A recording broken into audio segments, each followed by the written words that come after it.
Hi, my name's Kristen. I am a pediatric occupational therapist and I work in the mental health space at Nesting Space. Yes.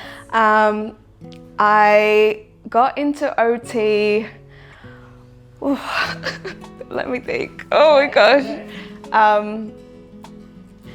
I got into OT because I really wanted to work in a space that connects with people, that puts people first, and that looks at everyday challenges holistically. That's how I go about my life, and I think it's really important.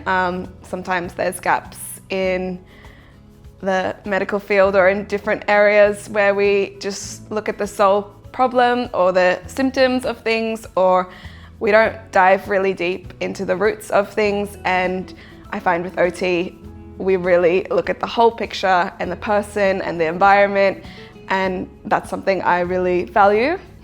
Like as a pediatric OT with working specifically in mental health, my approach is very much combining sensory needs and somatic needs and really honoring the nervous system, but also the family and the whole picture of what is going on for each child, and really like to look at it with a lens of what are the strengths that we've got here and how can we build on these strengths, and how can we build on connection and relationship and play as we're going. And that looks different for everybody. It's not cookie cutter ever with an occupational therapist. So sometimes when people ask me what is the interventions that you do for somebody, it's really hard because it's not A, B, or C. It's always, let's put our heads together, let's get the pieces of the puzzle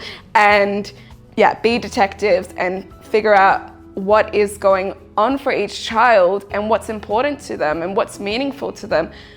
Sometimes it might be that we want to change a behavior, but sometimes we have to take a step back and look at why is this behavior happening, and kind of just be really curious, a curious lens to how is this child functioning, what is important to them, how do they see the world, what is their sensory systems telling them, all the different bits that we have to consider before we can just kind of put a punishment to a behavior or a reward or a sequence to say this will solve that problem or fix it.